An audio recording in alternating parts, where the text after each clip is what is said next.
morning, Rochester ALC, and welcome to our first episode of the C103 News this quarter. I'm John. And I'm Brendan. With each new quarter at the ALC comes a few new faces, and this quarter is no different. If you're an ALC veteran, make sure you do your best to be a good example of an ALC citizen and make the new people feel welcomed. And if you're new here, it can take a little bit to get used to our culture. Hopefully this first story will help you out.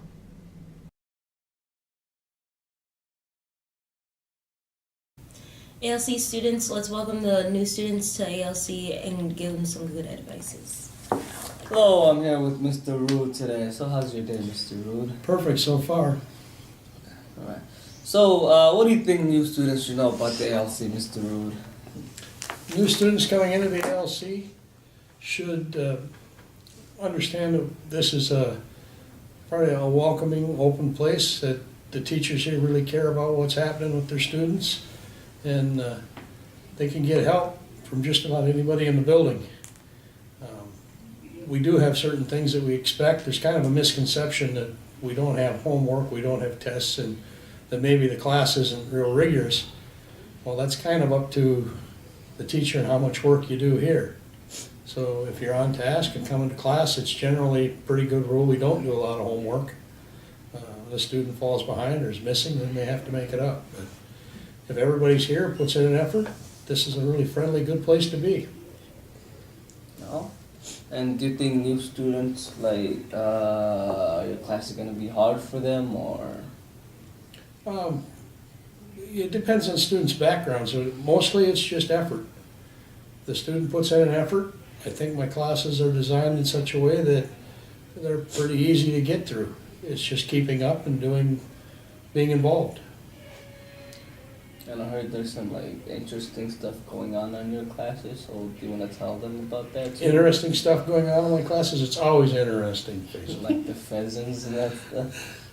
Right now we have some baby pheasants that we're raising, part of a project that students started last year. We built a trailer that's outside, and we raised pheasants up until actually all the way into the end of the summer before they were released into the wild. So we're going to do it again. We have 29 birds here at this time, and we're planning on raising most of them and for release, but we'll keep some this year and see if we can hatch out some birds next year. So we'll be doing some different things with that. Well, thank you for your time, Mr. Rude. I appreciate it. You're welcome. Hello, I'm here with Mr. Lynch today. Hello. How are you today? Good, you? I'm doing good. Excellent. So, what do you think new students should know about the ALC, Mr. Lynch? I think it's all about being successful. You're here to be successful and get your work done. That's the biggest thing. Everybody here wants to help you be successful, but you got to make sure you're here, you attend, and you always do your best, and good things will happen. And do you think your classes are going to be hard? Like, how are students going to pass your class? Oh, they should pass. It's a work skills class. So if you show up and you work hard, that's the big thing. And I think that's with a lot of classes. You show up, do your best, work hard, you'll learn the skills you need to know, and you'll pass. So. Well, thank you for your time. Thank you very much. Have a great day. You too, Mr. Lynch. Is it off? Is it off? Is it recording? Hi, I'm here with Raven today. What do you think the new students should know about the ALC? They should know that we just try and stay away from drama, and we're all here to get our work done, so don't try to mess with other people's education, I suppose. What did you do to become successful? I basically stopped hanging out with the people that were either getting me to go out and do stupid stuff or just distracting me, and kind of gave up on the whole partying scene just because it's going to be more fun later in life when you're financially secure and have a nice life to go out and do fun stuff. It's going to be more fulfilling, I suppose. And so I just tried to stay away from drama and keep on my coursework and try to build good relationships with the teachers. It really gets you far. All right, thank you, Raven.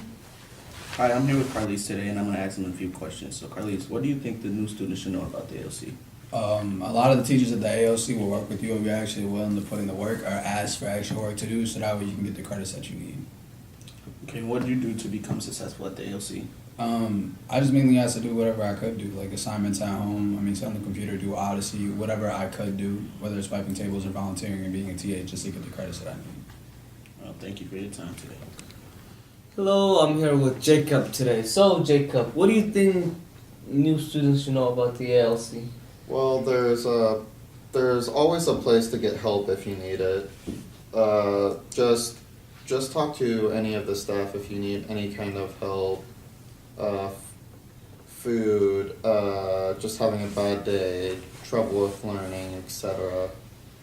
Just talk to any of the staff and they'll get you what you need. And what did you do to become successful at the ALC? Just really do the work. Even a lot of teachers give out participation points, really. You just need to do the work.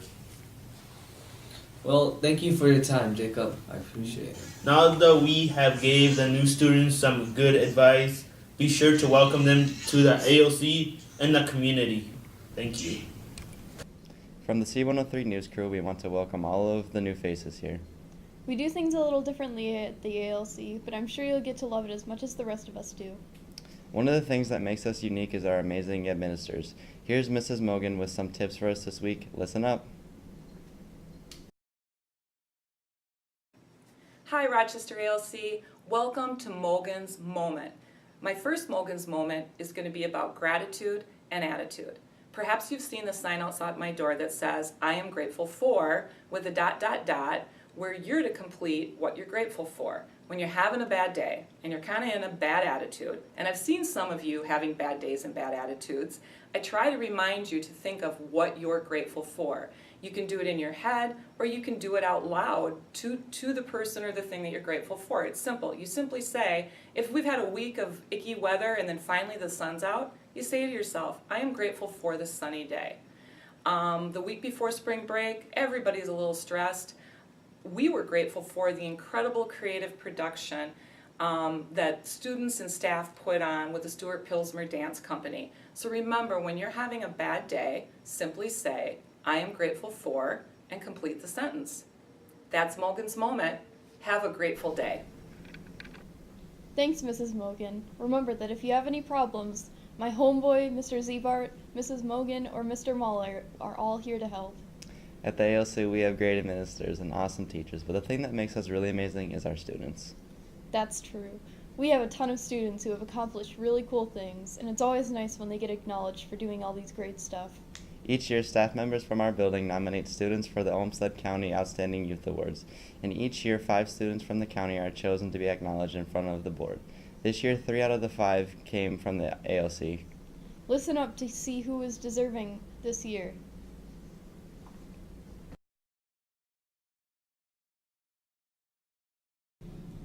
Many of you guys may not have known, but today Olmsted County is having youth awards, and 3 out of the 5 students that I got awarded are from the RALC, along with a few that I got recognized. Hello, I'm here with Mrs. Baethke. Who did you nominate? I nominated Sophia Burke and Tiffany Wendt.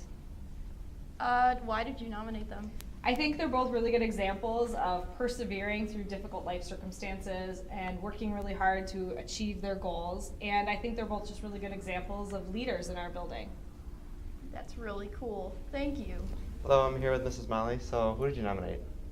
I nominated Kaylee Harrison, and I co-nominated Anthony Osmond with Mrs. Sloan, and I co-nominated Eric McCullough with Mrs. Barnage. So why did you nominate them for?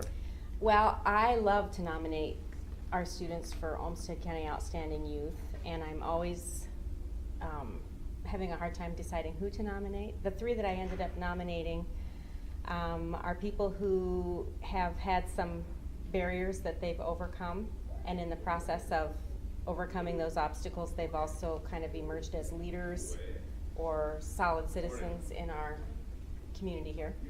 All right, thank you. Hi, this is Mrs. Patel. I nominated Deanna Hernandez for the Olmsted County Youth Award.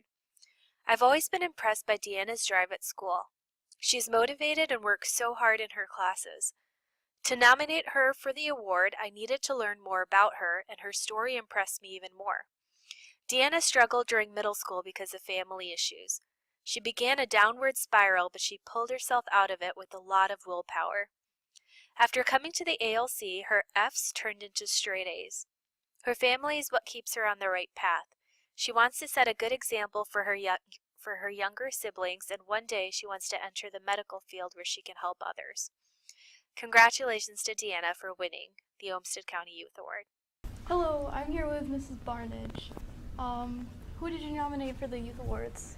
Mrs. Molly and I nominated Eric McCullough for the Outstanding Youth Award. Why did you nominate him? We feel that he has shown a lot of growth in the time that he's been at the ALC, and he is a deserving candidate for the award. We're very proud of him. Thank you. Shout out to Deanna, Tiffany, and Eric for winning the award. And shout out to Sophia, Christiana, Deshonda, and Adam for winning the certificate. Thank you, teachers, for nominating them. Congratulations to all the students who were nominated. Maybe next year the ALC can make a clean sweep. That's just one more reason to be proud to go to the ALC. If you want to show off your pride, here's some information on how you can do that.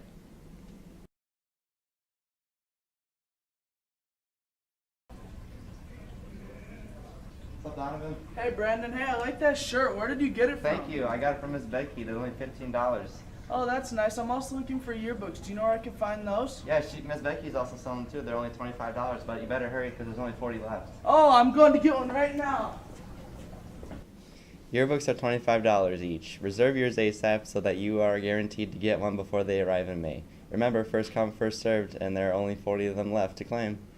And if you want to get your hands on a short-sleeved ALC t-shirt, they are $15, cash only. See Mrs. Baethke with questions about both. Before we wrap things up for this week, we have some pretty serious story that has affected us all or will affect a large number of us. Although it's difficult to talk about, sexual assaults are more common and go often unreported. Listen up for more information.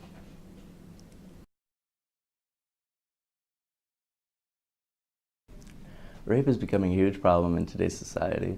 It's becoming more common and acceptable, and that's not okay. You recently took a survey about rape culture, and today you'll find out why. So you recently took a rape culture survey. The majority of the people who took the survey said that rape was never okay. Some people did, however, say that it was okay to forcibly have sex with a woman if she has led him on or if they have been dating for a really long time. Rape is never okay, even if you have been dating for a long time or if you have been led on. Many people also said that it was true that many rape victims are just women who had sex and changed their mind afterwards.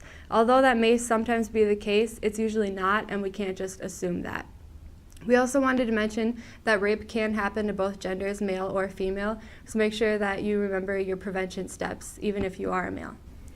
The media portrays females very differently than they portray males. Objectification of the female body teaches girls and women that they are valued primarily for their looks, reinforcing the need to pursue attractiveness.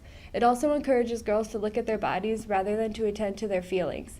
It teaches them to treat their bodies as objects to be decorated and made desirable for others. As they mature, such looking becomes sexualized.